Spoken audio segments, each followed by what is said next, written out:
ఆత్మ చేత నడిపించబడుతున్నానా, శరీరం చేత నడిపించబడుతున్నానా? ఎందరైతే దేవుని ఆత్మ చేత నడిపించబడతారో వారందరూ కూడా దేవునికి కుమారులుగా ఉంటారు. మరి శరీరముతో నడిపించబడితే ఛాన్స్ లేదు. దేవునికి స్తోత్రం కలుగునుగా. కాబట్టి దేవుని ఆత్మ చేత నింపబడి నడవాలి. అది నీ మనసు చెప్పాలి. నేను దేవుని ఆత్మ చేతే నడిపించబడుతున్నానా, శరీరం చెప్పినట్టు నేను వెళ్తున్నానా అని నీ మనసు నీతో చెప్పాలి. నువ్వు దేవుని ఆత్మ చేత నడిపించబడకపోతే ఇక్కడ 4 రోజులు బతుకుతాను. మహిమలో మాత్రం అవకాశం లేదు. దేవునికి స్తోత్రం కలుగునుగా. హల్లెలూయా. మన లక్ష్యం ఏంటి చెప్పండి? మహిమ. మన లక్ష్యం ఏంటిదంటే పరలోక రాజ్యం. మన లక్ష్యం ఏంటంటే దేవుడితో యుగ యుగాలు ఉండాలి అని మన లక్ష్యము. దేవుడి ఆకాంక్ష, కోరిక కూడా నా బిడ్డలు నాతో యుగ యుగములు ఉండాలని. కానీ దేవుడు అంటాడు, ఎందరైతే దేవుని ఆత్మ చేత నడిపించబడతారో వారు మాత్రమే నా బిడ్డలు. శరీర ప్రకారం బతికేటోడు నా బిడ్డ కాదు. దేవుని స్తోత్రం కలుగునుగా. కాబట్టి మనల్ని మనం పరిశీలన చేసుకుందాం జాగ్రత్తగా. ప్రభు రాకడకు సిద్ధపడదాం. మంచిది. వాక్య భాగంలోకి వెళ్దాం. న్యాయాధిపతుల గ్రంథం, న్యాయాధిపతుల గ్రంథము 16వ అధ్యాయం 20వ వచనం ఒకసారి చదువుతారా? 20వ వచనం.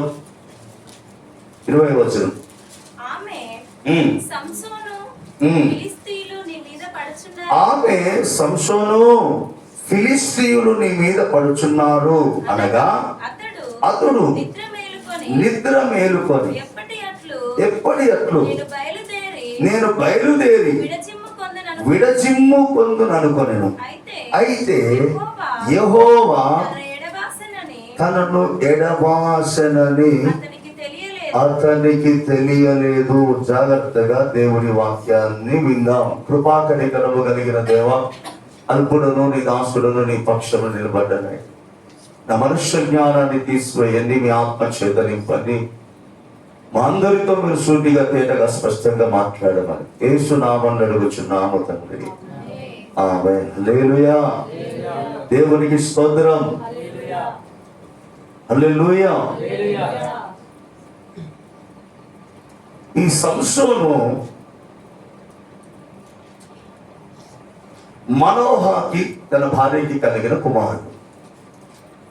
మనోహ భార్య గొడ్రాలుగా ఉన్నప్పుడు దేవుడు తన దూతను పంపించి మనోహ భార్యను దర్శించి, అమ్మా నీకు ఒక చక్కని కుమారుణ్ణి అనుగ్రహిస్తాను. ఆ కుమారుడు ఫిలిష్తీయుల చేతిలో నుండి ఇశ్రాయేలును విడిపిస్తాడు. అతడు ప్రత్యేకించబడిన వాడు. అతను పుట్టినది మొదలుకొని తల మీద మంగళ కత్తి వేయకుండా అతనిని ప్రభువుకి ప్రతిష్ఠించి నాజీరు చేయండి అని చెప్పి, తల్లిదండ్రులను మీరు మద్యం తాగొద్దు, మాంసం తినొద్దు, ఒక ప్రత్యేకమైన జీవితం మీరు జీవించండి అని దేవదూత ద్వారా సంసోను తల్లిదండ్రులకు దేవుడు చక్కని మాటలు వినిపింపజేశారు. తల్లిదండ్రులు కూడా చక్కగా మరి సంసోను పుట్టాక మంచి మార్గంలో పెంచు. దేవునికి స్తోత్రం కలుగునుగా. హల్లెలూయా. దేవునికి స్తోత్రం. హల్లెలూయా. దేవునికే మహిమ కలుగునుగా. జాగ్రత్తగా వినాలి. సంసోను పుట్టాడు. తల్లిదండ్రులు కూడా చక్కగా పెంచారు. సంసోను పెరిగి పెద్దవాడే. నేను ఎప్పుడు ఒక మాట చెప్తాను, నీ చిన్నప్పుడు నీ పిల్లల్ని మాట వింటారు, పెద్దగా అయిన తర్వాత నీ మాట వింటారు.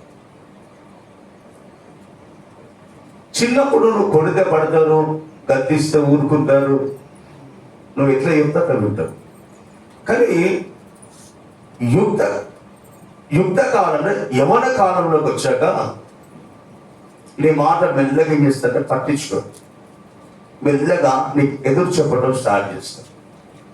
ఇది ప్రతి యవనస్తుడు చేసే కార్యం. ఇది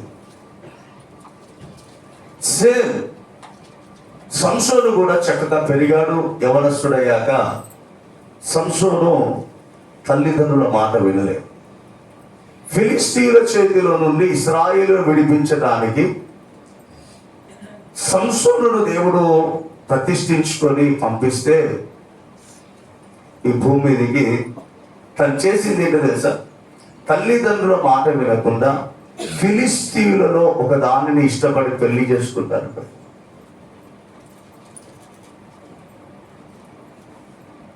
తల్లిదండ్రులు, అరే మన బంధువులలో పిల్లలు లేరా, ఆ ఫిలిస్తీన్ ఎందుకురా అంటే వినలే.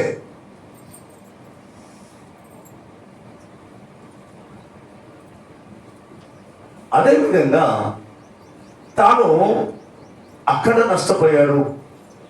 తన మామ తనని మోసం చేయడం, తన భార్య చనిపోవడం మీద జరిగింది. అమ్మాయిని పెళ్లి చేసుకొని రెండోది వేశ్య దగ్గరికి వెళ్ళాడు.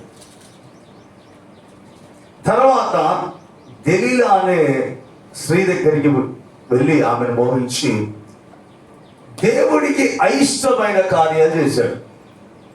కానీ సంసోను ఈ అయిష్టమైన కార్యాలు చేయకముందు ఎలాంటి వాడు తెలుసా? దేవుని ఆత్మ సంసోను మీదికి బలంగా దిగి వస్తే సింహాన్ని మేక పిల్లలు చీల్చిపడేశాడు. దేవుని ఆత్మ సంసోను మీదికి బలముగా దిగిరాగా సింహాన్ని మేక పిల్ల చీల్చిపడేశాడు. ఫిలిస్తీన్ల మీద కోపంతో 300 నక్కలను పట్టుకున్నాడు. నక్కను పట్టుకోగలను. 300 నక్కలను పట్టుకొని వాటి తోకలను ముడేసి వాటి తోకల మధ్యలో దివిటీలు ఇట్లా కట్టి ఫిలిస్తీన్ల పంట పొలాలని నాశనం చేశాడు. దేవునికి మహిమ కలుగునుగా. హల్లెలూయా. దేవునికి స్తోత్రం. పచ్చి గాడిద ఎముక తీసుకొని 1000 మందిని ఫిలిస్తీన్లను చంపాడు. ఒక కత్తిస్తే మనం ఎంతమందిని పొడుస్తాం? 10 మందిని పొడిస్తే మన చేయి గుంజిపోతాం. ఒక మనిషి చచ్చిపోవాలంటే 10 కోట్లు పొడవలుగా. ఒక 2 కోట్లు పొడుచులోపు 10 మంది చంపడం మన చేయి పనిచేయదు. పచ్చి గాడిద ఎముకతో పట్టుకొని 1000 మందిని చంపిన బలార్జుడు దేవుని ఆత్మచేత నింపబడ్డవాడు. వట్టి చేతులతో ఫిలిస్తీయులని 30 మందిని కొట్టి చంపిన వీరుడు. ఇవన్నీ కూడా దేవుని ఆత్మచేత జరుగుతున్న కార్యాలు. దేవునికి స్తోత్రం కలుగునుగా. హల్లెలూయా. ఈ సంసోనుకు ఇంత బలం ఎక్కడి నుండి వచ్చింది అని ఫిలిస్తీయులు అసూయపడ్డప్పుడు తన బలానికి రహస్యమైంది. ఇంత బలవంతుని మనం ఎలా జయించగలం, ఎలా మనం ఇతన్ని పట్టుకోగలమని తనకున్న బలహీనతను చూసి దెలీలా అనే ఒక స్త్రీ దగ్గరికి వెళ్ళాడు. ఇతనికి స్త్రీ విషయంలో బలహీనుడు అని ఫిలిస్తీయులు చూశారు. స్త్రీ అంటే సంసోను బలహీనుడు అని చెప్పేసి చూసిన తర్వాత దెలీలా దగ్గరికి పోతే దెలీలాని ముందే ఫిలిస్తీయులు కలిసి అతని బల రహస్యాన్ని నువ్వు మాకు చెప్తే నీకు ఒక మంచి గిఫ్ట్ ఇస్తాం, నీకు ఒక బహుమతులు ఇస్తాం, ఆయన బలం ఎక్కడుందో చెప్పమని ఆమెతో ఫిలిస్తీన్లు మంచి ఒప్పందం కుదుర్చుకున్నారు. చక్కగా దెలీలా ఏం చేస్తుందంటే సంసోను దగ్గరికి వస్తుంది. మంచిగా అతన్ని పడుకోబెట్టి ఆలించి సంసోను నీకు బలం ఎక్కడుందో చెప్పవా, నువ్వు చాలా బలవంతుడు కదా అంటే తనేదో చెప్తా ఉన్నాడు. నన్ను చక్కటి తాళ్ళతో కట్టేస్తే నేను బలం తగ్గిపోతుంది, నాది ఉత్తర దొరికిపోతా అని కొన్ని అబద్ధాలు చెప్తాడు. చెప్పి తన బల రహస్యం చెప్పడు. ఆఖరికి ఆమె అంటది కదా, నువ్వు అన్ని అబద్ధం చెప్తా ఉన్నావు, నువ్వు నన్ను ప్రేమించట్లేదు, నన్ను ప్రేమించేవాడు అయితే మొత్తం చెప్తా నీ బలం ఎక్కడుందో అని చెప్తాను. ఆమె సంసోను ప్రాణాన్ని విసిగిస్తుంది అని రాయబడ్డది. అక్కడ టార్చర్ పెడతా ఉంది దెలీలా. సంసోనుని టార్చర్ పెట్టడం మొదలు పెట్టింది. ఎవరిని తెలుసా? దేవుని ఆత్మచేత నింపబడిన వ్యక్తిని, దేవుని ప్రణాళికలో ఉన్న వ్యక్తిని, దేవుని ఆత్మచేత రేపబడుతున్న వ్యక్తి ఒక స్త్రీ తనను విసిగించడం మొదలుపెట్టి తన ప్రాణాన్ని దుఃఖ పెడతా ఉందంట, బాధ పెడతా ఉంది. తట్టుకోలేక సంసోను తట్టుకోలేక తన బల రహస్యాన్ని చెప్పాడు. అమ్మా, నేను పుట్టుకతోనే నాజీరు చేయబడిన వాడను, నా తల వెంట్రుకల మీద మంగలి కత్తి పడలేదు, నేను దేవుడు యెహోవాకు ప్రతిష్ఠితుడను, నా తలలో ఉన్న ఈ వెంట్రుకలనే నాకు బలము. ఇవి ఉన్నప్పుడు దేవుని ఆత్మ నా మీదికి దిగి వస్తుందని చెప్పేశాడు. తప్పదే చక్కగా పడుకోబెట్టింది, లాలిచ్చింది, పడుకోబెట్టింది, చక్కగా గుండు చేసింది. జరిగింది ఏంటో తెలుసా? సంసోను సంసోను, నీ మీద ఈ ఫిలిష్తీయులు పడుతున్నారులే అన్నది. అంతే. ఎప్పటి వల్లే విరజిమ్ముకొని, అంటే తనని ఇట్లా ఊపి వేస్తాడు. విరజిమ్మడానికి ఇట్లా అన్నాడంట. హేడు గుండుంది, గుండుంది. నాకు యెహోవా తోడై ఉన్నాడు అనుకుంటున్నాడు, కానీ గుండె అది ఊపబైంది ఇట్లా. ఎంటికలు యెహోవా ఎడబాసిపోయేదని అతనికి తెలియదు. దేవుడు సంసోనును విడిచి వెళ్ళిపోయిందని తనకు తెలవట్లే.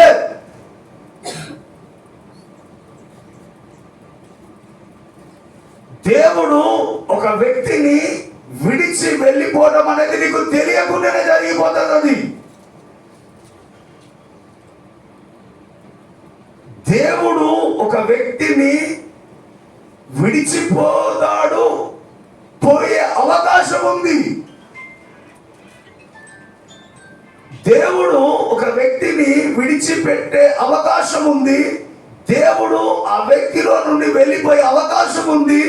దేవుని ఆత్మ ఒక వ్యక్తిలో నుంచి దూరం అయిపోయే అవకాశం ఉంది. అది నువ్వు తెలుసుకోవాలి. దేవుడు తనను ఎడబాసిపోయాడు అని సంసోను గుర్తుపట్టలే. ఈరోజు మంచి ఆత్మీయ జీవితం జీవిస్తున్న మనము, దేవుని ఆత్మ చేత నడిపించబడుతున్న మనము, దేవుని ఆత్మను పొందుకున్న మనము, జాగ్రత్త, నిలబడి ఉన్నాననుకుంటున్నావు కానీ పడిపోకుండా ఉండేటట్టు జాగ్రత్త పడు అని వాక్యం సెలవిస్తూ ఉంది. అపవాది ఎవరిని మింగుదునా అని చూస్తా ఉన్నాడు. దేవుని ఆత్మ మన మధ్యలో నుండి, మన హృదయంలో నుండి వెళ్ళిపోయే అవకాశం ఉంది. దేవునికే మహిమ కలుగును గాక. హల్లెలూయా. దేవునికే మహిమ కలుగును గాక. దేవుని ఆత్మ నిన్ను విడిచిపోతుందేమో చూసుకో. నేను బాగా ప్రార్థన చేస్తాను, నేను భక్తిలో ఉంటున్నాను అని సంసోను కూడా అనుకుంటున్నాడు. కానీ యెహోవా ఎడబాసిపోయెను అని సంసోనుకు తెలియకున్నది. సంసోనుకు తెలియకుండానే దేవుని ఆత్మ వ్యక్తిలో నుండి వెళ్ళిపోయింది. ఈరోజు దేవుని ఆత్మ చేత నింపబడి నడిపించబడుతున్న మనము జాగ్రత్త. దేవుని ఆత్మ మన నుండి వెళ్ళిపోయే అవకాశం ఉంది. నీ క్రియలను బట్టి, నీ క్రియలను బట్టి దేవుడు సైలెంట్ గా నీకు చెప్పకుండా బయటికి వెళ్ళిపోతాడు. సంసోనికి ఏం చెప్పిపోలేదు, సైలెంట్ గా లోపలికి వెళ్ళిపోయాడు. విరజిమ్ముకున్నాడు, లేస్తే ఏం లేదు. దేవుని సేవకుడిగా నేను చెప్తా ఉన్నాను, దేవుని ఆత్మను మీ నుండి దూరం చేసుకోకండి. దేవుణ్ణి మీ నుండి దూరం చేసుకోకండి. అల్పమైన ఈ లోకములో ఉన్న వాటి కొరకు ఘనమైన దేవుని ఆత్మను, ఘనమైన దేవుణ్ణి, ఆ మహిమను దయచేసి దూరం చేసుకోవద్దని చెప్తా ఉన్నా. అల్పమైన ఈ లోకం కొరకు నువ్వు ఆలోచించి మహిమను దూరం చేసుకోవద్దు. అల్పమైన స్త్రీని కోరుకున్నాడు, దేవుని ఆత్మను దూరం చేసుకున్నాడు సంసోన్. ఎంతండి, దేవుని ఆత్మ ఎక్కడ, సింహాన్ని తీర్చే బలం ఎక్కడ, పచ్చి గాడిద ఎముకతో 1000 మందిని కొట్టి చంపిన బలం ఎక్కడ? ఆఫ్రాలి దెలీల ఎంత అల్పమైన దెలీలను కోరుకున్నాడు, ఘనమైనది పోగొట్టుకున్నాడు. హల్లెలూయా. దేవుని సేవకుడిగా నేను చెప్తా ఉన్నాడు, దేవుడు నీకు ఇచ్చిన ఆత్మను, నీకు ఇచ్చిన చక్కని ప్రార్థన ఆత్మను, దేవుడు నీకు ఇచ్చిన పరిశుద్ధతను, దేవుడు నీకు ఇచ్చిన రక్షణను దయచేసి పోగొట్టుకునే అవకాశం ఉంది. ఈ లోకము ఏం చేస్తుంది? నీ రక్షణను పోగొట్టడానికి ఎంతగానో ప్రయాసపడుతుంది. అంటే సాధారణుడు అపవాది ఎవరిని మింగుతున్నా అని ఈ లోకంలో తిరుగుతా ఉన్నాడు గర్జించు సింహం అని. నువ్వు జాగ్రత్తగా ఉండాలి. నువ్వు లోకాశలకు ఆకర్షితమై, లోకం రమ్యంగా ఉంది, లోకం అందంగా ఉంది, లోకం సూపర్గా ఉంది అనుకుంటే దేవుని ఆత్మని నుండి మెల్లగా ఎడబాసి వెళ్ళిపోతాయి. వెళ్ళిపోయిన తర్వాత చేసేది దేవునికి మహిమ కలుగును గాక. 21వ అధ్యాయం కూడా చదవండి కింద. అప్పుడు ఫిలిష్తీయులు అతన్ని పట్టుకొని అతని కన్నులను ఊడదీసి గాజాకు అతనిని తీసుకొచ్చి ఇత్తడి సంఖ్యల చేత అతనిని బంధించుని. అమ్మా,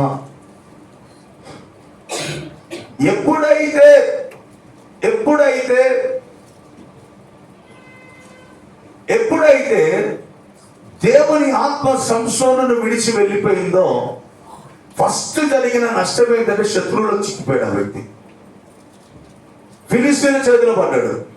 రెండవది సంఖ్యలు వేయబడ్డాయి.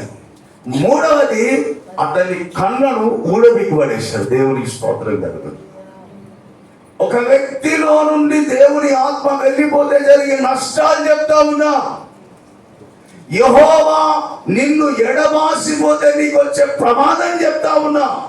దేవుడు నిన్ను వదిలి వెళ్ళిపోతే నువ్వు పడే నష్టం చెప్తా ఉన్నా. సంసోను నుండి దేవుని ఆత్మ వెళ్ళిపోయిన తర్వాత శత్రువుల చేతిలో పడ్డాడు, సంఖ్యలతో బంధించబడ్డాడు, బందీ గృహంలో ఉన్నాడు. బందీ గృహంలో విసురాయి తిప్పుతా ఉన్నాడు. దానికంటే ప్రాముఖ్యంగా 2 కళ్ళు సంసోని పీకి వేయబడ్డాయి, గుడ్డివాడయ్యాడు. ఎప్పుడైతే దేవుని ఆత్మ నీ నుండి వెళ్ళిపోతుందో నీవు కూడా ఆత్మీయంగా గుడ్డివాడవై పైన ఉన్న వాటిని చూడవు, కిందున్న వాటి కనబడుతుంది. అబ్బా ఇది బాగుంది, అబ్బా ఇది బాగుంది. దేవుని ఆత్మ చేత నువ్వు నింపబడితే పునాదులు కలిగిన పట్టణం నీకు కనబడుతుంది. దేవుని ఆత్మ నీలో ఉంటే పైన ఉన్న వాటిని నువ్వు ఎదుగుతావు. దేవుని ఆత్మ నీలో నుండి వెళ్ళిపోతే భూ సంబంధమైన వాటి మీద నువ్వు మనసు పెడతావు. దేవునికే మహిమ కలుగును గాక. హల్లెలూయా. సంసోనులో నుండి దేవుని ఆత్మ వెళ్ళిపోయిన తర్వాత తను గుడ్డివాడై శత్రువుల చేతిలో చిక్కి నిస్సహాయుడుగా బందీ గృహంలో సంఖ్యల వద్ద కూర్చున్నాడు. దేవునికే మహిమ కలుగును గాక. హల్లెలూయా. హల్లెలూయా. దేవుడు సంసోను మీద పెట్టుకున్న నమ్మకాన్ని సంసోను వమ్ము చేశాడు. దేవుడు సంసోను మీద ఎంతో ప్రణాళిక కలిగి ఉన్నాడు. ఆ ప్రణాళికను వమ్ము చేసేసాడు. ఎంత ప్రణాళిక! దేవదూత వచ్చి తన తల్లిదండ్రులతో మాట్లాడి ఎలా బ్రతకాలి, ఎలా జీవించాలి, ఇంత ప్రాజెక్ట్ చెప్పినా కూడా తను దేవుడి ప్రణాళికనంతా వమ్ము చేసి తన స్వచిత్తం స్త్రీని చూసుకున్నాడు. ఒక్క స్త్రీ దేవుడు దూరం చేసింది. నేను ఒక్క మాట చెప్పనా? ఒక స్త్రీని మోహపు చూపుతో చూస్తేనే వ్యభిచారం చేసినట్టు. కొత్త నిబంధనలో దేవుడు చెప్తున్న మాట, నువ్వు స్త్రీ గాని పురుషుడు గాని ఒక స్త్రీని నువ్వు మోహపు చూపుతో చూస్తే, ఒక స్త్రీని మోహపుతో చూపుతో చూస్తే, ఒక పురుషుని నువ్వు మోహపు చూపుతో చూస్తే అప్పుడే నీ హృదయములో ఆమెతో వ్యభిచారం చేసినట్టు.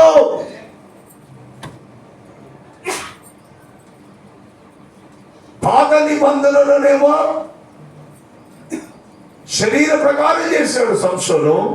కొత్త నిబంధనలో ఉన్న మనము యేసుక్రీస్తు చెప్పిందని ఒక్క స్త్రీని నువ్వు మోహపు చూపుతో చూస్తేనే నువ్వు వ్యభిచారం చేసినట్టు. వ్యభిచారం చేసినప్పుడు దేవుని ఆత్మ నీలో నుండి వెళ్ళిపోతుంది. భార్య ఆలోచనలు, భార్య మనస్సు, భార్య తలంపులు ఖచ్చితంగా భర్త మీదనే ఉండాలి. భర్త ఆలోచనలు, భర్త తలంపులు, భర్త ఊహలు ఖచ్చితంగా భార్య మీదనే ఉండాలి. నీ ఆలోచనలో పాపం జరిగినా, నీ ఆలోచనలో తప్పు జరిగినా నీ నుండి దేవుడు సైలెంట్ గా పక్కకి వెళ్ళిపోతాడు. నేను లోతైన మాటలు చెప్తా ఉన్నాను. నీ హృదయములో పరిస్థితితో మోహపు చూపు చూస్తేనే నువ్వు వ్యభిచారం చేసినట్టు. వ్యభిచారం చేసిన వ్యక్తిలో దేవుని ఆత్మ నివసించడం అసాధ్యం.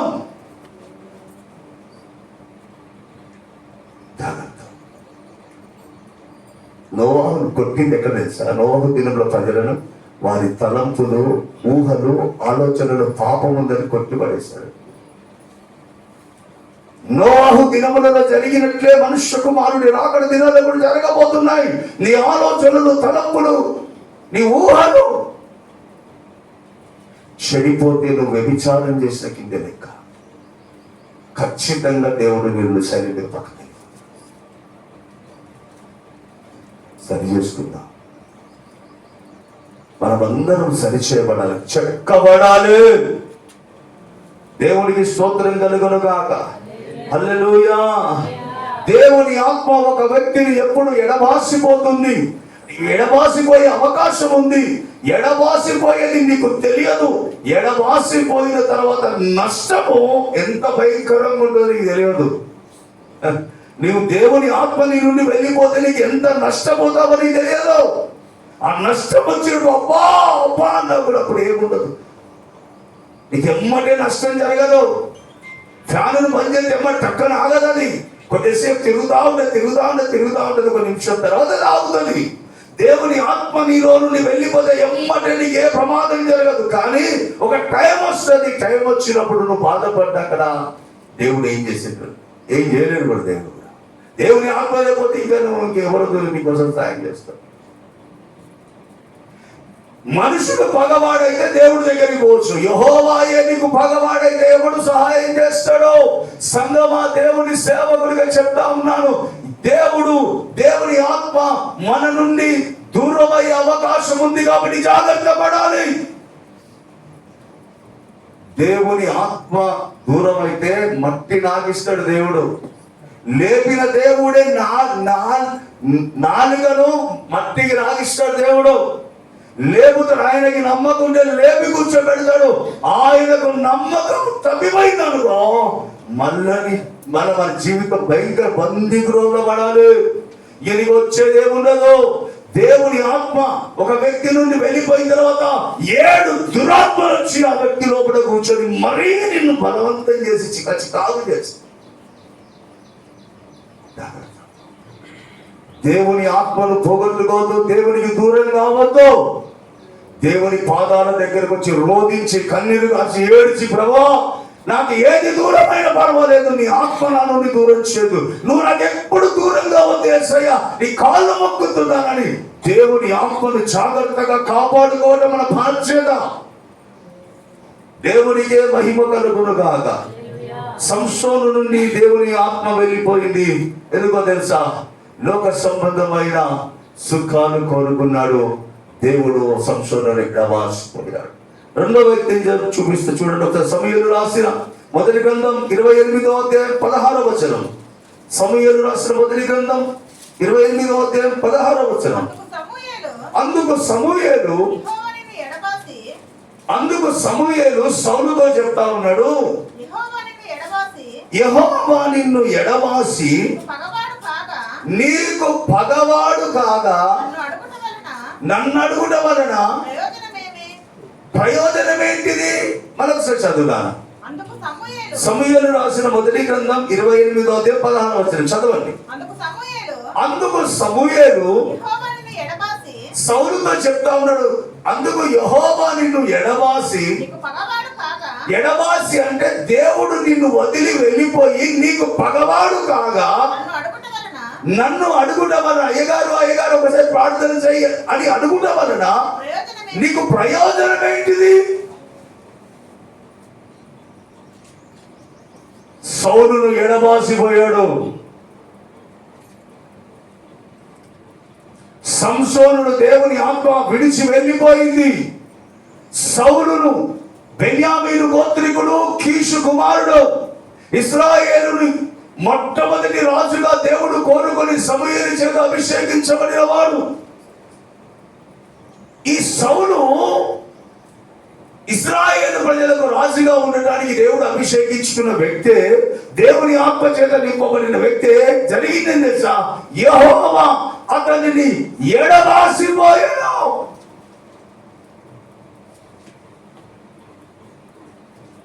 దేవుని ఆత్మ చేత నింపబడి దేవుని ప్రణాళికలో ఉన్న బిడ్డల లోపటి నుంచి ఆత్మ వెళ్ళిపోయినట్టు. ఎంత భయంకరంగా వెళ్ళిపోయింది. దేవుడు సౌలుకు పగవాడుగా మారాడు. దేవుడే పగబెట్టుకున్నాడు సౌలు మీద.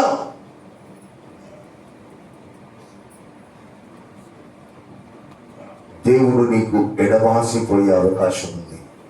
దేవుని ఆత్మ నిన్ను విడిచి ఎడబాసిపోయే అవకాశం ఉంది.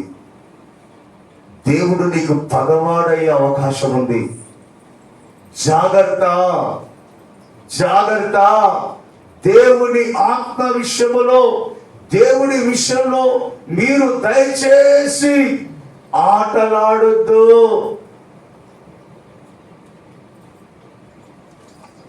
ఆ సంసోనేమో స్త్రీల విషయంలో బలహీనుడై ఆత్మ పోగొట్టుకున్నాడు. ఇతను ఏం చేశాడు చూడండి ఒకసారి.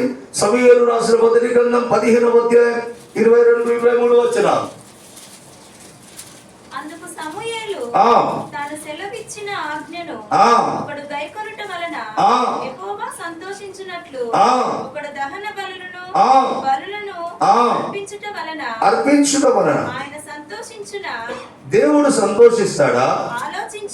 ఆలోచించుము. బలులు అర్పించుట కంటే ఆజ్ఞను గైకొనుటయు, దేవుడి ఆజ్ఞను గైకొనుటయు, పొట్టేళ్ల కొవ్వు అర్పించుట కంటే మాట వినుటయు శ్రేష్టం. దేవుని మాట వినుట శ్రేష్టం. చదవాలి. తిరుగుబాటు చేయుట, సోదె చెప్పుట, తిరుగుబాటు చేయుట, సోదె చెప్పుట అనే పాపముతోను సమానము. మూర్ఖతను అగపరచుట, మాయా విగ్రహమును గృహదేవతను పూజించుటతో సమానము. అవి చూడాలి.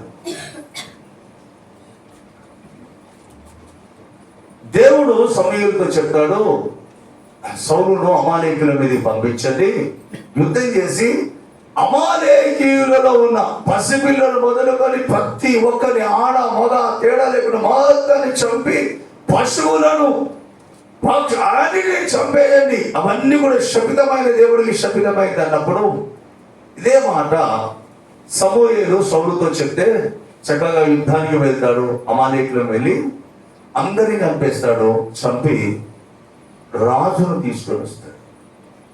అందులో బలమైన పొట్టేళ్లను, మేకలను, ఎద్దులను, మంచి ఎద్దులను పట్టుకుని వచ్చి కట్టేస్తాడు. ఏది? దేవుడు ఇంప్రెస్ అయ్యాడు, దేవుడు మనల్ని మెచ్చుకుంటాడు అని అన్ని తెచ్చిపెట్టాడు. దేవుడు సమూయేలుతో చెప్తాడు, సౌలు నేను చెప్పింది చేయలేదు, అందరిని చంపేయమంటే తను కొంత శపితమైన మాట తెచ్చి ఇక్కడ పెట్టుకున్నాడు. నువ్వు పో అన్నప్పుడు కోపావేశుడై సమూయేలు సౌలు దగ్గరికి పోయి, ఎందుకు ఇట్లా చేశావు అంటే, అయ్యో మంచి ఉన్నాయి, ప్రజలు తీసుకొద్దామన్నారు అని నేను తీసుకొచ్చినాను అన్నప్పుడు అంటాడు, బలులు అర్పించుట కంటేను దేవుని మాట వినుట దేవుని మాటను ధిక్కరించాడు. దేవుడు చెప్పాడు వద్దు అంటే అది చేశాడు. దేవుడు ఏం చేశాడు తెలుసా? బలులు అర్పించుట కంటే దేవుని మాట వినుట శ్రేష్టము అని సౌలుతో సమూయేలు చెప్పి, మూర్ఖంగా ప్రవర్తించుట, తిరుగుబాటు చేయుట అనేది సోది చెప్పుటతోను మాయా విగ్రహములకు పూజ చేయుటతో సమానము సౌలు అని చెప్పి, దేవునికి మహిమ కలుగునుగా. హల్లెలూయా, దేవునికి స్తోత్రం. జస్ట్ దేవుడి మాటను, సమూయేలు మాటను సౌలు ధిక్కరించినందుకు దేవుడు ఎడబాసిపోయాడు, శత్రువు అయిపోయాడు. వినాలి, దేవుని మాటను ధిక్కరించాడు, దైవజనుడైన సమూయేలు మాటను ధిక్కరించాడు. జస్ట్ దేవుని ఆత్మ వెళ్ళిపోయింది, దేవుడు ఆ వ్యక్తికి పగవాడు. సౌలు జీవితంలో ఏ నష్టం వచ్చిందో చూడండి ఒక్కసారి. సమూయేలు రాసిన మొదటి గ్రంథం 28వ అధ్యాయం 16వ వచనం. అందుకు సమూయేలు యెహోవా నిన్ను ఎడబాసి, అందుకు సమూయేలు నిన్ను ఎడబాసి నీకు పగవాడు కాగా. ఫస్ట్ నష్టం అమ్మా వినాలి, దేవుని ఆత్మ ఒక వ్యక్తికి దూరం అయితే ఫస్ట్ దేవుడు నీకు శత్రువు అవుతాడు, పగవాడైతాడు. 2 16వ అధ్యాయం 14వ వచనం. 16వ అధ్యాయం 14వ వచనం. యెహోవా ఆత్మ సౌలును విడిచిపోయి దేవుని యొద్ద నుండి దురాత్మ ఒకటి వచ్చి సౌలులోనికి దూరగా. అమ్మా రెండో నష్టం, జాగ్రత్త. నేను చెప్పే మాట చాలా విలువ కలిగినాయి. దేవుడు ఎడబాసిపోతే దేవుడు పగవాడైతాడు. రెండో, దేవుడి యొద్ద నుండే నీకు దగ్గరికి దురాత్మ వస్తుంది. ఏ పరిశుద్ధాత్మ అయితే దేవుడి దగ్గర వచ్చిందో అదే దురాత్మ కూడా దేవుడి దగ్గర నుంచి దగ్గరకు వస్తుంది. వినాలి, న్యాయాధిపతుల పుస్తకం 9వ అధ్యాయం 24వ వచనం. న్యాయాధిపతుల పుస్తకం 9వ అధ్యాయం 24వ వచనం.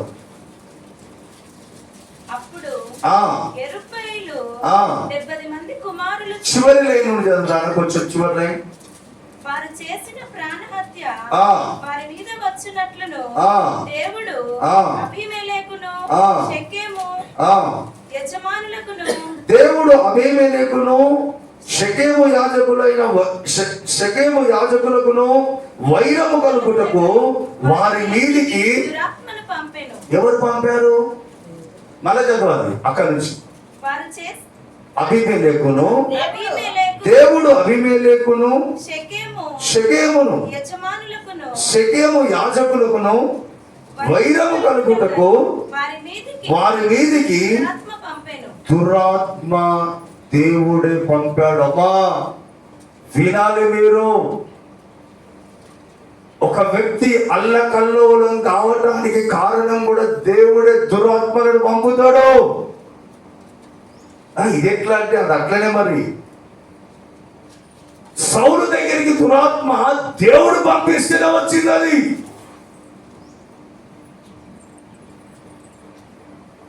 దేవుడు ఒక వ్యక్తికి దూరం అయితే జరిగే నష్టం ఏంటి తెలుసా? దురాత్మలు వచ్చి మన లోపలికి ప్రవేశిస్తాయి. 18వ అధ్యాయం 10వ వచనం. సమూయేలు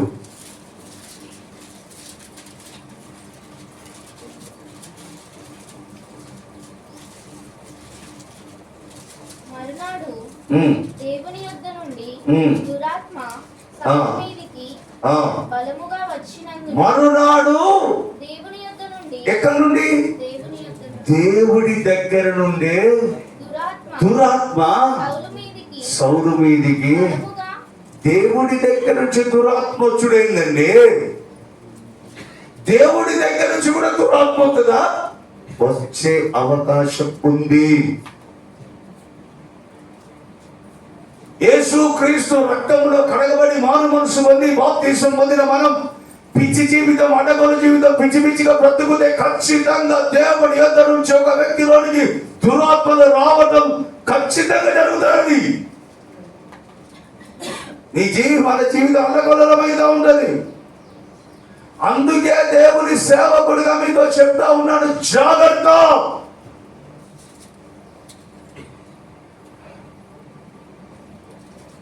సమూయేలు మొదటి గ్రంథం 31:1-3 చదువుతారా?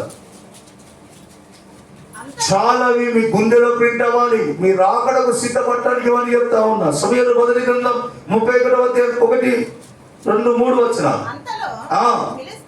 అంతలో ఫిలిష్తీయులు ఇశ్రాయేలీయులతో యుద్ధము చేయగా ఇశ్రాయేలీయులు ఫిలిష్తీయుల ఎదుట నుండి పారిపోయి గిల్బోవా పర్వతము వరకు ఫిలిష్తీయులు హతము చేయుచు సౌలును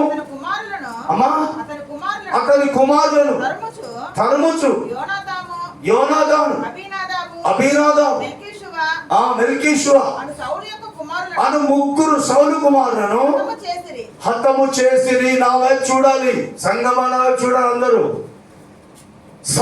సౌలు తప్పు చేశాడు, సౌలు దేవుని మాట ధిక్కరించాడు, దేవుని ఆత్మ వెళ్ళిపోయింది, దురాత్మ వచ్చింది. పరిస్థితి ఏంటో తెలుసా? ఫిలిష్తీయుల మీద యుద్ధానికి పోయాడు, యుద్ధంలో సౌలు ఓడిపోతా ఉన్నాడు. దేవుని ఆత్మ లేకపోతే నీ జీవితంలో ఎప్పుడు ఓటమేనే. ఫిలిష్తీయులు సౌలును తరుముతా ఉన్నారు. సౌలును తరుముతే ఓకే, ఉరికి నన్ను పొడిసినా నేను చచ్చిపోతా, కానీ నా పక్కన నా పిల్లలు కూడా ఉరుకుతా ఉన్నారు. జాగ్రత్తగా వినాలి. సౌలు ఉరుకుతా ఉన్నాడు, తన వెనుక యోనాతాను అబీనాదాబు ఎవరమ్మ ఇంకా మెల్కీషువ అని ముగ్గురు కొడుకులు కూడా వాళ్ళు కూడా ఉరుకుతా ఉన్నారు. వెనుక శత్రువులు పడ్డాడు. తండ్రి చూస్తా ఉన్నాడు, ముగ్గురు కొడుకులను తరుముతా ఉంటే, తండ్రి కూడా తరమబడుతా ఉంటే, అదే గిల్బోవా పర్వతం మీద తండ్రి ఎదుటనే ముగ్గురు వచ్చి చంపేశారు. ఒక్క తండ్రి ముందు పిల్లలు చచ్చిపోతే ఎప్పుడు చెప్పాలి? ఒక తండ్రి ముందు పిల్లలు చచ్చిపోతే ఎట్లుంటది? దేవుడు దూరమైన సౌలు జీవితంలో చేసిన భయంకర కార్యం తన కళ్ళతో చూస్తున్నాడు. ఏం చేయలేని పరిస్థితి. శత్రువులకి తన పిల్లలు దిక్కాడు, పిల్లలు చచ్చిపోయాడండి ముగ్గురు.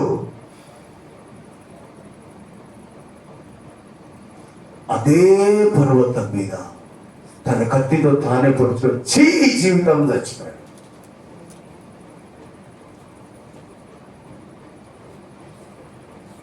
దేవుని ఆత్మ వెళ్ళిపోతే ఇస్కారియోతు యూద పోయి ఉరివెట్లో చచ్చిపోయాడు. నేను చెప్పేది మీ గుండెలను నాటాలని, దేవునితో ఆటలాడదు. దేవునితో మన దేవునితో ఆటలాడే భక్తి చేయొద్దు. దేవునికి స్తోత్రం కలుగునుగా. హల్లెలూయా. ఎప్పుడైతే ఇస్కారియోతు యూదా నుంచి దేవుని ఆత్మ దూరమైందో పిచ్చి లేచిపోతా ఉంది. పోయాడు, ఉరివెట్లో చచ్చిపోయి కింద పడి పేదలు బయటకు వచ్చి చచ్చిపోయాడు. సౌలు తన కత్తితో తన పొడుచుకు చచ్చిపోయాడు. తన పిల్లలు కళ్ళ ముందు చచ్చిపోయాడు. పిల్లలు ఏం చేశారండి? ఆకాను వద్దురా, అది సంపాదించుకొని ఇంట్లో పెట్టుకోకురా అంటే ఆకాను పోయాడు. ఎరుకో పట్టణంలో ఉన్న బంగారము కమ్మీలు కడ్డీలు వస్త్రాలు తెచ్చుకొని గుడారంలో దాచుకొని పెట్టుకున్నాడు. దేవుడు చూశాడు, ఎవడో శపితమైన ఇంట్లో పెట్టుకున్నాడు అని భర్తగా చెప్పాడు. చీటీలు వేస్తే ఆకాను పేరు వచ్చింది, తీసుకెళ్ళాడు.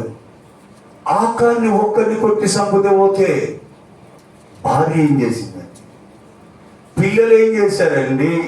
భార్యను పిల్లలను ఆకోరు లోయలో పడేసి రాళ్లతో కొట్టి కొట్టి తన కుటుంబాన్ని తన కళ్ళ ఎదుట చెప్పడు.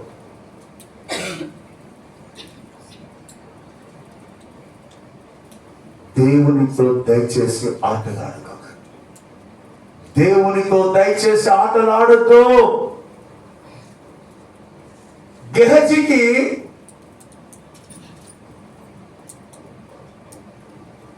ఎలీషా దగ్గరికి నయమాన్ వచ్చి కుష్ఠవ్యాధి బాగైన తర్వాత బల్లెడు బంగారం పట్టుకొని వచ్చి బంగారం అంతా తీసుకుంటే బంగారం వెళ్ళిపోయాను అని చెప్పేసి తనను పంపించడం జరిగింది. గెహజీ అనే వ్యక్తి ఏం చేశాడు చెప్పనా, ఎలీషా దగ్గర శిష్యరికం చేస్తా ఉన్నాడు సేవకుడు. తను ఆ బంగారం మీద ఆశ కలిగి ఇప్పుడే వస్తాయి గారు చెప్పి అక్కడ ఉరికిపోయి సడ్డం తిరిగి ఆ బండికి. ఇప్పుడే దూరదేశం నుంచి మా అయ్యగారి దగ్గరికి కొంతమంది వచ్చారు. ఈ బంగారం కొంత బంగారం ఏమంటే కొంత ఇదంతా మీదే తీసుకోవాలి. తీసుకొని వచ్చి ఇంట్లో పెట్టుకున్నాను. వినాలి, ఇంట్లో పెట్టుకున్న తర్వాత మళ్ళా వచ్చి ఎలీషా దగ్గర నిలబడితే, ఎటు పోయావు గేజీ? ఎటు లేదయ్యా, ఇక్కడ దాకా పోయానంట. నీవు వెళుతున్నప్పుడు నా మనస్సు నీతో రాలేదా అని నయమానుకు వదిలిన కుస్తీ నీకొస్తే బాగుండు అంటే ఓకే. నీకును నీ పిల్లలకున్నావు. ఎందుకండి వాళ్ళు ఏం చేశారండి? పిల్లలు కుస్తీ వ్యాధి రావడానికి తండ్రి చేశాడండి. గేహజీ చేసిన తప్పుకి నీకును నీ ఇంటి వారికి సదాకాలము కుష్టి వచ్చునుగాక అంటే తన కుటుంబం అంతటికి కుష్టి వచ్చింది. దేవుని ఆత్మ ఒక వ్యక్తి నుంచి వెళ్ళిపోతే భయంకరమైన ప్రమాదం ఉంది. నువ్వు అనుకుంటున్నావు దేవునితో దయచేసి ఆటలు ఆడతో ఉంటే వెచ్చగానైనా ఉండు, లేకపోతే చల్లగానైనా ఉండు, అటు ఇటు కాకుండా నిలువెచ్చగా ఉంటే నా నోటిలోకి నేను ఉమ్మేస్తానే అని చెప్పాడు. సౌలు జీవితంలో ఎన్ని నష్టాలు చూడండి. సింహాసనం పోయింది,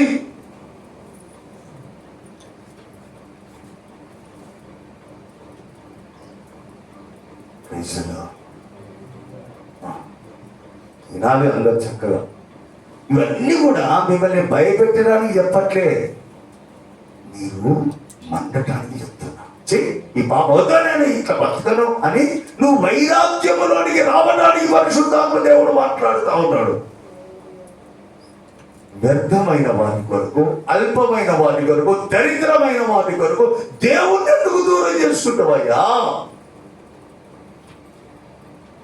ఒక్క స్త్రీ, దేవుని ఆత్మ ఎక్కడ, ఒక తెలియ ఎక్కడండి? దేవుని ఆత్మ ఎక్కడ, ఒక మేకలు గొర్రెలు ఎక్కడండి?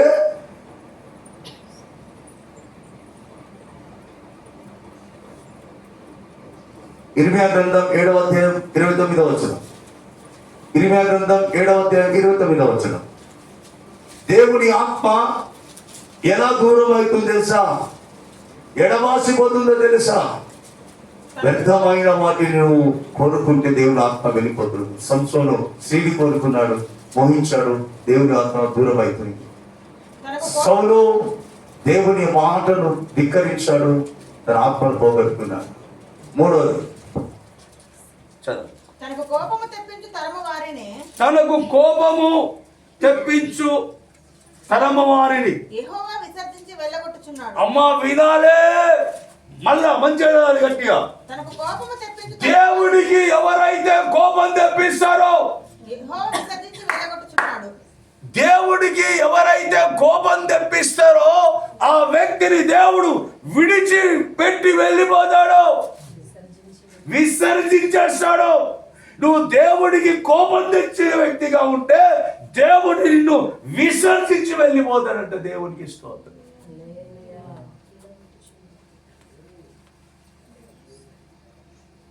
నీ దేవుడికి కోపమ రేపక అంటాడు నిర్గమకాండంలో.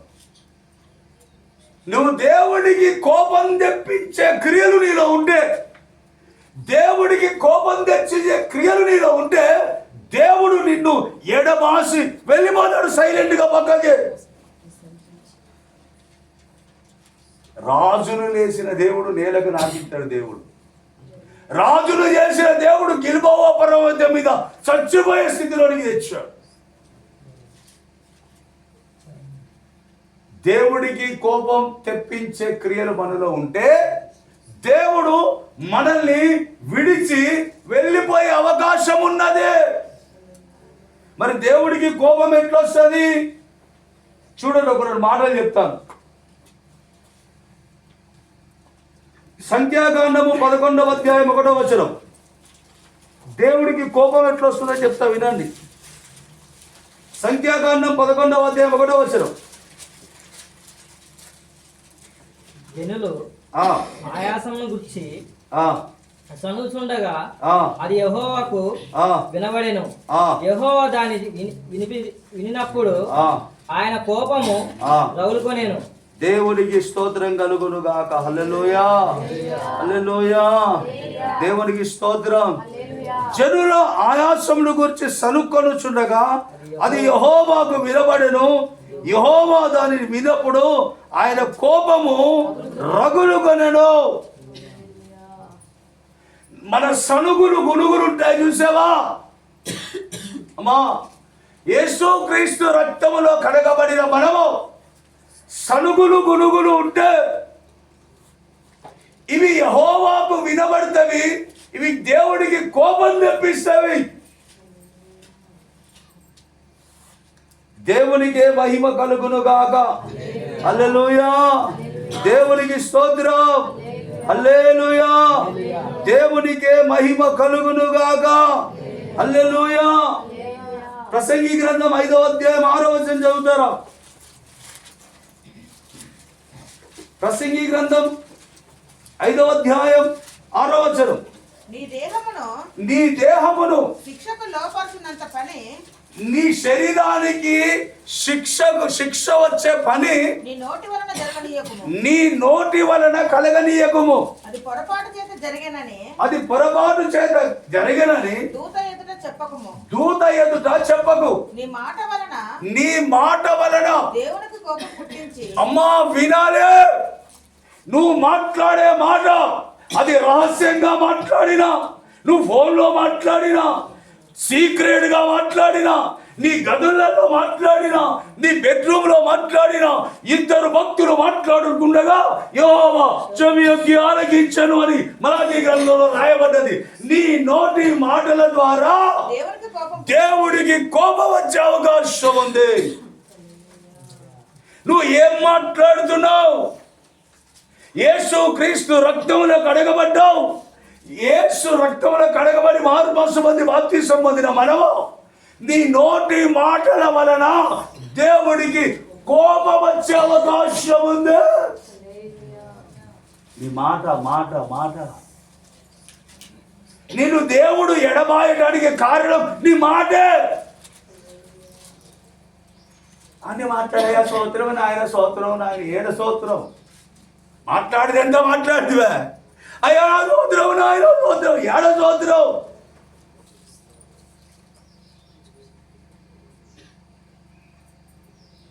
మళ్ళీ ఒకసారి.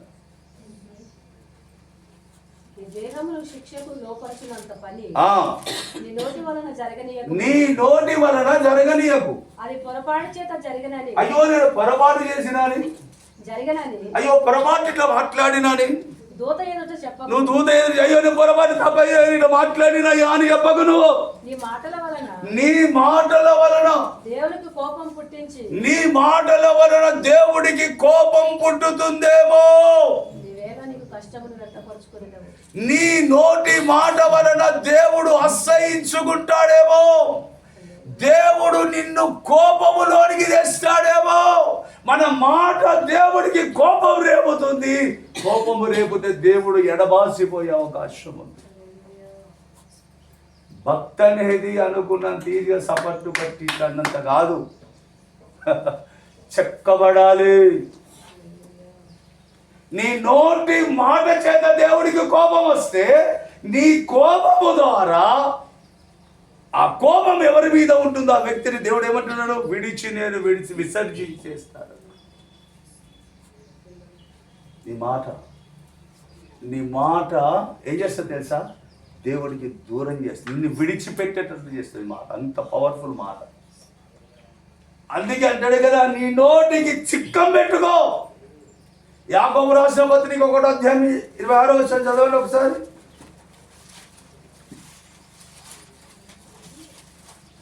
యాకోబు అమ్మా నోటికి కళ్ళం పెట్టుకొనక. అమ్మ వినాలి, ఎవడైనాను అంటే ఆత్మీయుడు అందరు కాదు, ఎవడైనను ఆత్మీయుడు, నేను యేసయ్య బిడ్డను అనుకుంటున్న నేను, మనం అందరం కూడా నోటికి కళ్ళం పెట్టుకొనక నోటికి కళ్ళెం పెట్టుకోకపోతే, తన హృదయమును మోసపరచుకొనుచు నోటికి కళ్ళెం పెట్టుకోకపోతే తన హృదయాన్ని మోసపరుచుకొనుచు, భక్తి గలవాడనని అనుకొనిన ఎడల నేను భక్తి గలవాడను, నేను భక్తి గలదానను అనుకుంటే వాని భక్తి వ్యర్థమే. వాడి భక్తి బూడిదలో పోసిన పన్నీరే.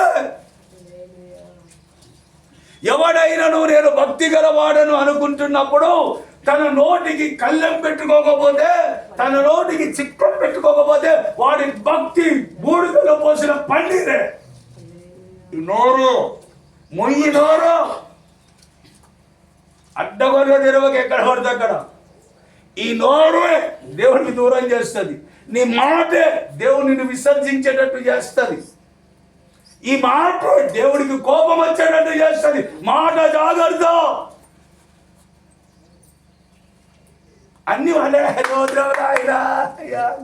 ఏందయ్యా అయిపోయి ఇప్పుడు అదంతా దేవుడు ఎప్పుడో వినే ఎప్పుడు అయిపోయాడు.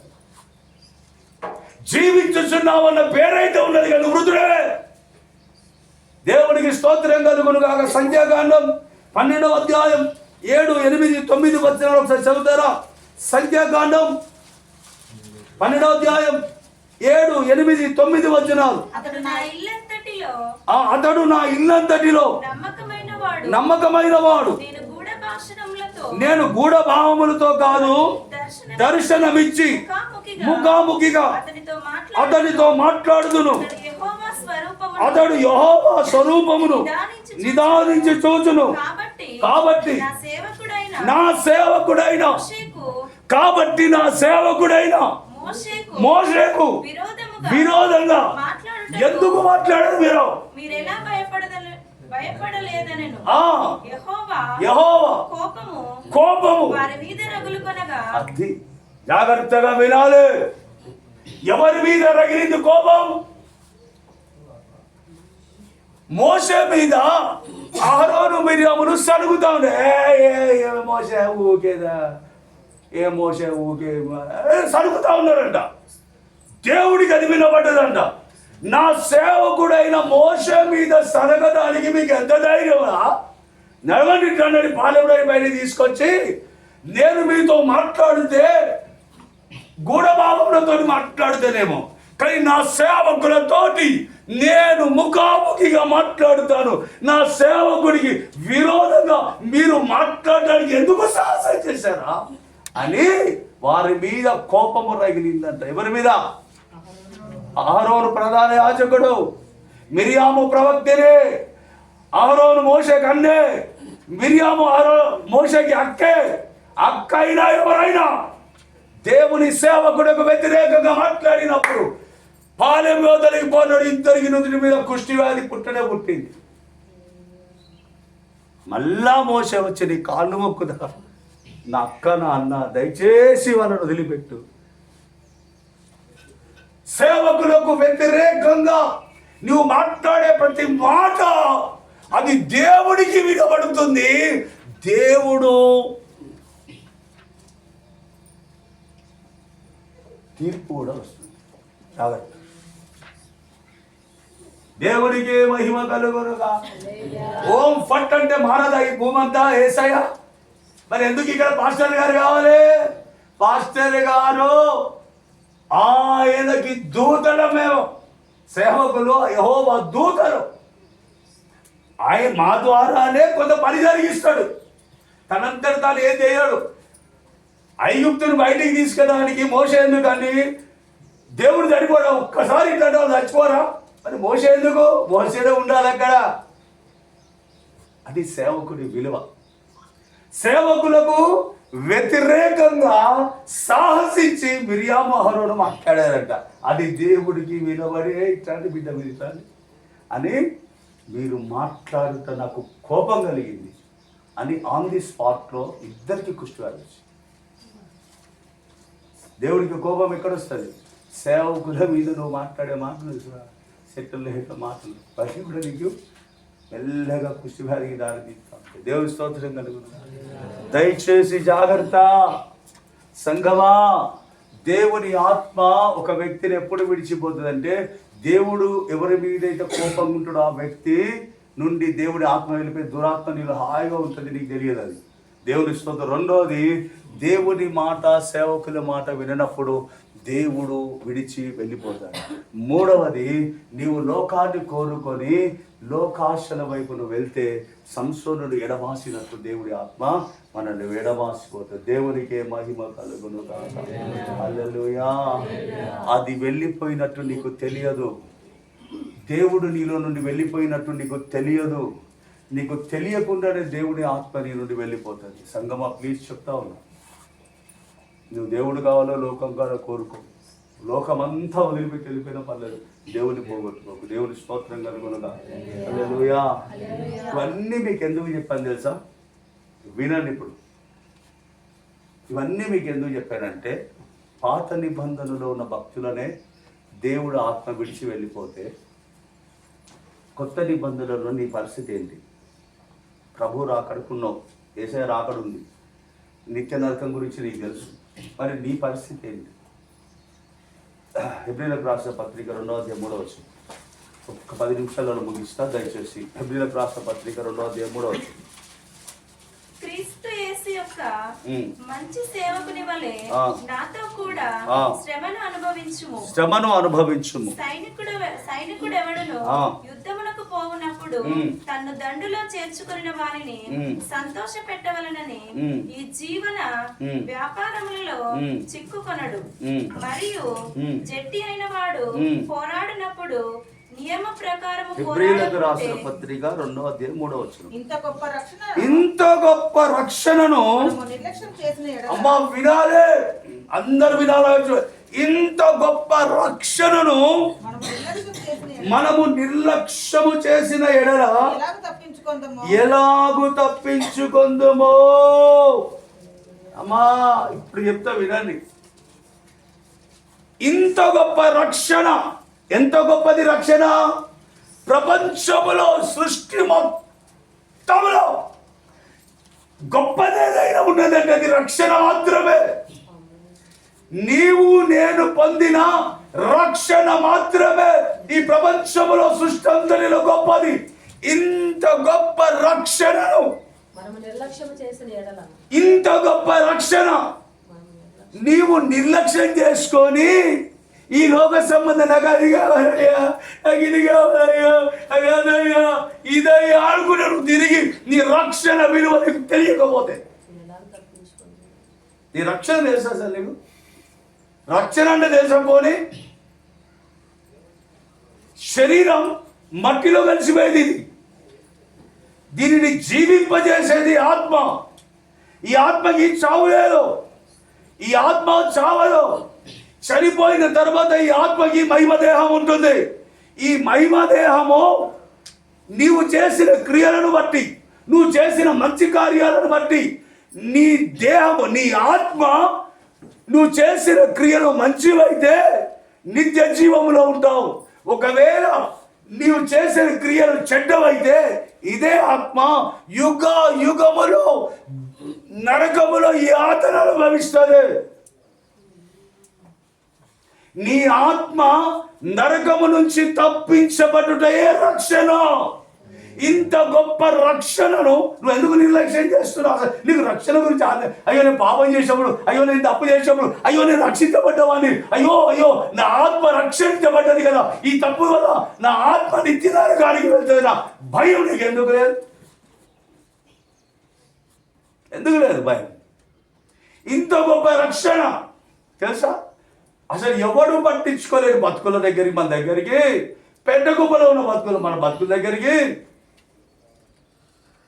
పెంటగుప్పలో ఉన్న జీవితాల దగ్గరికి మహిమ కలిగిన దేవుడు, సమీపించరాని తేజస్సులో ఉన్న దేవుడు తన మహిమ అంతా వదిలి నీ కొరకు నా కొరకు దిగొచ్చి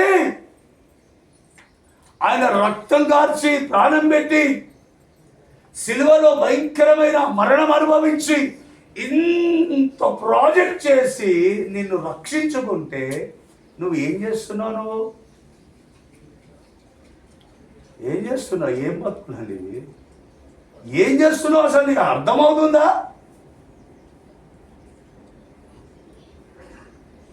సచ్చినాక రాజోడు రెడ్డోడుగా ఇప్పుడు నాకు కావాలి. సచ్చినాక చెప్తున్నా నేను, చచ్చిపోయిన సావు అందరికి నాకు రాదని సావు. నేను చచ్చిపోనండి, నేను 150 సంవత్సరాలు బతుకుతానండి. నువ్వు 150 సంవత్సరాలు బతుకుతే వాళ్ళు మనల్ని చంపుతారు లాస్ట్కి. ఇంకా చచ్చిపోతే నేను ముసలి. ఇంత గొప్ప రక్షణ నువ్వు బాప్తిస్మం అనేది ఏమనుకుంటున్నారు మీరు? ఇంత గొప్ప రక్షణను కలిగి ఉన్న మనము అసలు రక్షణ గురించి అవగాహన లేక దాన్ని పక్కన పడేసి ఏమి తిందువా, ఏమి తాగుదుమా, ఏమి ధరించుకుందుమా, ఏందని అంత ఇంత గొప్ప రక్షణను నువ్వు నిర్లక్ష్యం చేసుకోవద్దు. దేవునికే మహిమ కలుగునుగాక. హల్లెలూయా. ప్రకటన గ్రంథం 20 అధ్యాయం 12, 13, 14. ప్రకటన గ్రంథం 20 అధ్యాయం 12, 13, 14 వచనాలు. మరియు గొప్పవారేమి కొద్దివారేమి మృతులైన వారందరూ. అమ్మ, ఎవరు మృతులైన వారు? చచ్చిపోయిన తర్వాత నేను చెప్తాను. కొద్దివారేమి గొప్పవారేమి? చచ్చిపోయిన వారందరూ దేవుని సింహాసనం ఎదుట నిలువబడి ఉండుట చూచితిని. చచ్చిపోయినను లేతో. ఇది నేను చెప్పేదే. నీ రక్షణను నిర్లక్ష్యం చేసుకోకు. కొద్దివారేమి గొప్పవారేమి, బీదవాడేమి ధనవంతుడేమి, అందరూ కూడా మృతులైన వారు, చచ్చిపోయిన వారు లేచి దేవుడి సింహాసనం ఎదుట చేతులు కట్టుకొని నిలబడ్డారు. చదవాలి. అప్పుడు గ్రంథములు విప్పబడెను.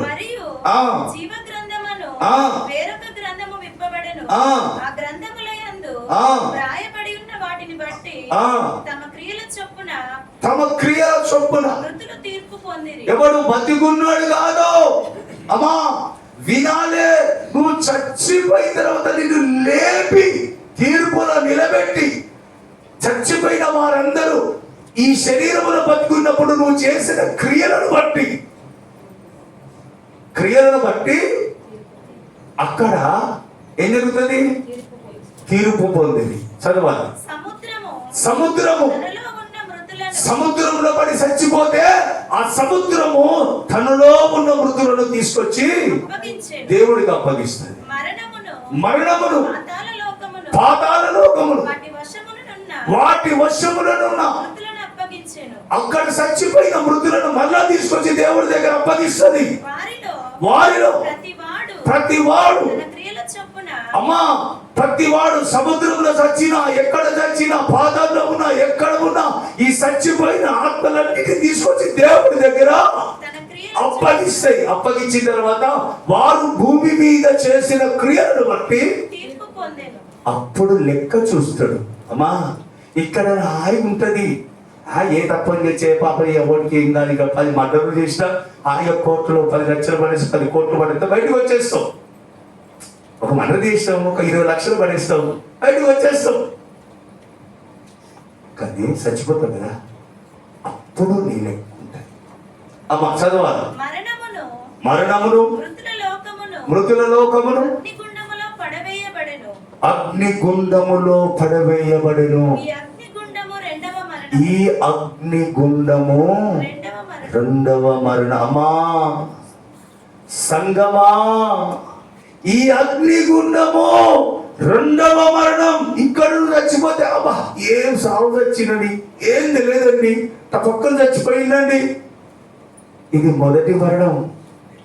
మరణించిన తర్వాత లేపి నీ లెక్క చూసి అప్పుడు నీ క్రియలను బట్టి నిన్ను ఎక్కడ అగ్నిగుండములో పడవేస్తాడు. అది రెండవ మరణము. మార్కు సువార్త 9వ అధ్యాయం 48వ వచనం. మార్కు సువార్త 9వ అధ్యాయం 48వ వచనం. నరకమున అమ్మా వినాలి, నరకమున వాడి పురుగు చావదు, అగ్ని ఆరదు. చాలు. ఈ రెండవ మరణములోనికి ఎప్పుడైతే మృతులను పంపిస్తాడో అక్కడ ఆ నరకములో అగ్ని ఆరదు. అగ్ని ఆరిపోయే పరిస్థితి లేదు. నీ ప్రాణం పోదు, నీ లోపల పురుగు చావదు, అగ్ని ఆరట్లేదు, నీకు సావు రావట్లేదు. ఎన్ని రోజులు? యుగా యుగములు కాలుతూ కాలుతూ కాలుతూ ఈ భయంకరమైన నిత్య నరకం నుంచి దేవుడు నిన్ను రక్షించిన రక్షణను నిర్లక్ష్యం చేస్తుంది. తెలుసు నీకు అసలు ఇది నీ కళ్ళ ముందు ఉందా? खाना पीना सोना सब बस हो गया. రెండవ మరణం ఉంది. అక్కడ నరకమున వాని అగ్ని ఆరదు, వాడి పురుగు సావదు, వాడికి సావు రాదు. అగ్ని ఆరమంటే ఆరదు. ఎన్ని రోజులు? ఒక రోజు, 2 రోజులు కాదు, యుగ యుగములు, యుగ యుగములు నిత్య నరకము. నీ ఆత్మ శిక్ష అనుభవిస్తూనే ఉంటుంది. ఆ నిత్య నరకము నుంచి నీ ఆత్మను తప్పించిందే రక్షణ. ఆ రక్షణను లైట్ ఇస్తుంది. ఆ రక్షణ ఎవరికి రాని రక్షణ. నేను చెప్తున్నాగా, ఇవన్నీ మీకు చనిపోయిన తర్వాత నేను ఇట్లా మీకు కనపడతా ఉంటాం. వామ్మో వామ్మో వామ్మో వామ్మో, దేవుడు డైరెక్ట్ గా మాట్లాడినా కూడా మేము మానలేదు అన్నా కూడా అక్కడ ఎవరు లేడు, అయ్యగారు లేడు, దేవుడు లేదు, దేవుడు ఎవరు రాడు అక్కడ. అయితే ఇంత గొప్ప రక్షణను నీవు ఎందుకు నిర్లక్ష్యం చేస్తున్నావు? దేవుడు నిన్ను ఎడబాసిపోయే అవకాశం ఉంది. నువ్వు దయచేసి నీ రక్షణను నిర్లక్ష్యం చేస్తుంటే దేవుడు నీలో నుండి సైలెంట్ గా వెళ్ళిపోయే అవకాశం. దేవుడు వెళ్ళిపోతే ఇక్కడ నరకమే, అక్కడ నరకమే. దేవునికే మహిమ కలుగును గాక. ఫిబ్రవరికి రాసిన పత్రిక 10వ అధ్యాయం 26-27 వచనాలు. ఫిబ్రవరికి రాసిన పత్రిక 10వ అధ్యాయం 26-27 వచనాలు. ఫిబ్రవరికి రాసిన పత్రిక 10వ అధ్యాయం 26-27 వచనాలు. మనము సత్యమును గూర్చి, సత్యం అంటే వాక్యమే సత్యం, వాక్యమే యేసయ్య. యేసయ్య గురించి నువ్వు రుచి చూచి అనుభవించిన అనుభవ జ్ఞానం పొందిన తర్వాత నువ్వు తెలిసి బుద్ధిపూర్వకంగా పాపము చేసిన ఎడల పాపమునకు బలి ఇక ఉండదు. కానీ న్యాయపు తీర్పునకు భయముతో ఎదురు చూచుటయు విరోధులను దహించబోవు తీక్షణమైన అగ్ని ఇకను మీ కొరకు ఉండబోతుంది. ఎవరి కొరకు? సత్యమును గూర్చి అనుభవ జ్ఞానం పొందిన తర్వాత యేసయ్యే దేవుడు, యేసయ్యే రక్షకుడు అని తెలిసి నువ్వు రుచి చూచి యేసయ్యను అనుభవించిన తర్వాత నీవు బుద్ధిపూర్వకంగా అది తెలుసు తప్పని, అది తెలుసు పాపమని, ఇది నేను చేయకూడదని తెలుసు, అయినా బుద్ధిపూర్వకంగా నీవు తప్పు చేస్తే తీక్షణమైన అగ్ని ఉంది.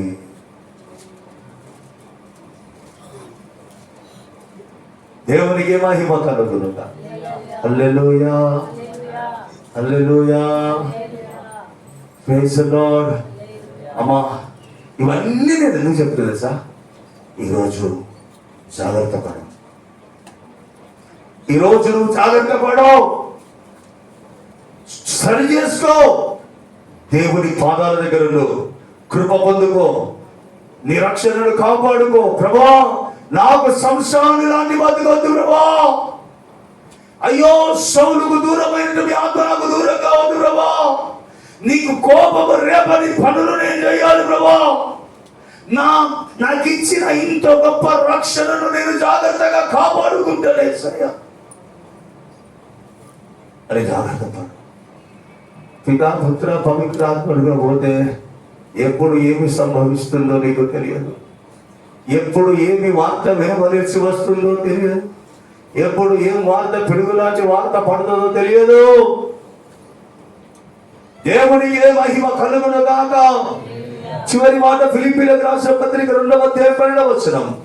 ఫిలిప్పీలకు రాసిన పత్రిక 2వ అధ్యాయం 12వ వచనం. అపోస్తలుడు పౌలు ఫిలిప్పీలకు రాసిన పత్రిక 2వ అధ్యాయం 12వ వచనం మాట ఉంది. కాగా నా ప్రియులారా కాగా నా ప్రియులారా మీరు ఎల్లప్పుడూ విధేయులై ఉన్న ప్రకారం సేవకుల ఎదుట ఉన్నప్పుడే కాక పాస్టర్ గారి ముందు ఉన్నప్పుడే కాక భక్తి మరీ ఎక్కువగా మీతో నేను లేని ఈ కాలమందును భయముతోను వణుకుతోను నీ సొంత రక్షణను మీరు కొనసాగించుకోవాలి. అమ్మా, నీ రక్షణ, నీకిచ్చిన ఈ రక్షణ భయముతో వణుకుతో నువ్వు జాగ్రత్త చేసుకో.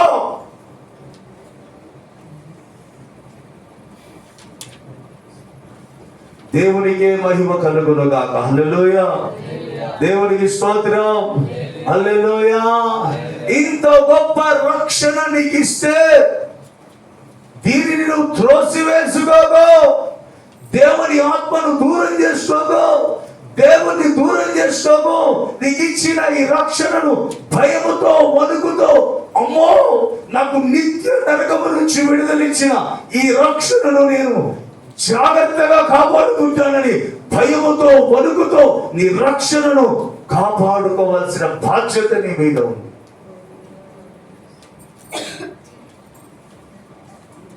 దేవునికి మహిమ కలుగును.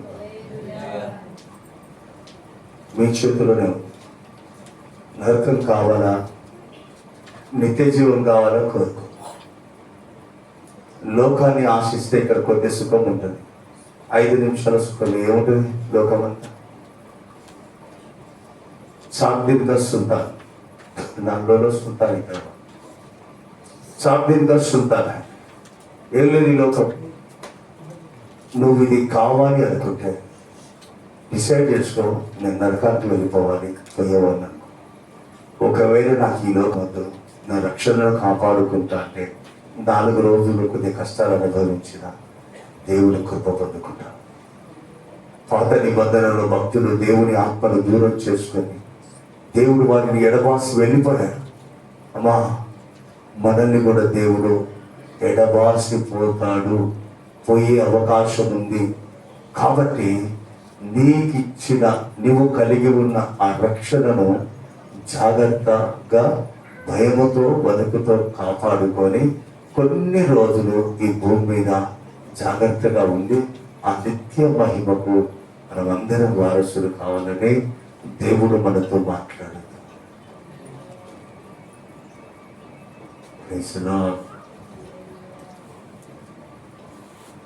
జీవము కలిగిన దేవుని చేతిలో దయచేసి పడకండి, అది బహుభయంకరం. జీవము కలిగిన దేవుడి చేతిలోనికి నువ్వు పడితే అది నీకు ఎంతో ప్రమాదం. దేవుణ్ణి సంతోషపెడదాం, దేవుడు చెప్పినట్టు బ్రతుకుదాం. లోకాన్ని నువ్వు కోరుకుంటే దేవుని ఆత్మ నీ నుండి వెళ్ళిపోతుంది. దేవుని మాటను, సేవకుల మాటను ధిక్కరిస్తే దేవుడు నిన్ను ఎడబాసిపోయే అవకాశం ఉంది. నువ్వు మాట్లాడే ప్రతి మాట దేవుడికి కోపం కలుగుతుంది. ఆ కోపము నిన్ను దేవుడికి దూరం చేస్తుంది. దేవుడు నీ నుండి దూరం అయ్యే అవకాశం ఉంది. జాగ్రత్త, జాగ్రత్త అని పాత నిబంధనలో ఉన్న భక్తులను మన ముందు చూపెట్టి కొత్త నిబంధనలో ఉన్న మనతో దేవుడు మాట్లాడతాడు. నీ కలిగిన రక్షణ జాగ్రత్త, జాగ్రత్త, జాగ్రత్త అని ప్రభు మనతో మాట్లాడతాడు. నీ రక్షణను భయముతో వణుకుతూ కాపాడుకుంటావు. లోకాన్ని పెంటతో సమానంగా ఎంచుకొని దేవుడిని నువ్వు కోరుకుంటావు. దేవుడు నీకు కలిగి ఉంటే ఇక్కడ నువ్వు ఆశీర్వదించబడతావు. మహిమలో కూడా ఉన్నతమైన స్థానంలో ఈ లోకాన్ని నువ్వు కోరుకున్నావు అనుకో, ఈ లోకం నీకు కావాలనుకున్నావు అనుకో, 4 రోజులు తర్వాత మహిమ నీకు దూరం అవుతుంది, నిత్యత్వం దూరం అవుతుంది. ఇవి దూరమైన పర్వాలేదు, కానీ నిత్య నరకం అనేది అపరిమితంగా నోరు తెరిచి పాతాళం ఎదురు చూస్తాం. అది నీ కళ్ళ ముందు ఎప్పుడు గురి తిరిగి ఏదైనా చిన్న తప్పు చేయాలన్నప్పుడు, పొరపాటు చేయాలన్నప్పుడు నీకు నువ్వే భయపడి, నీకు నువ్వే గద్దించుకొని సరి చేసుకుని దేవుడికి పొందుకుంటాం. సందర్భం మోకరించి ప్రార్థన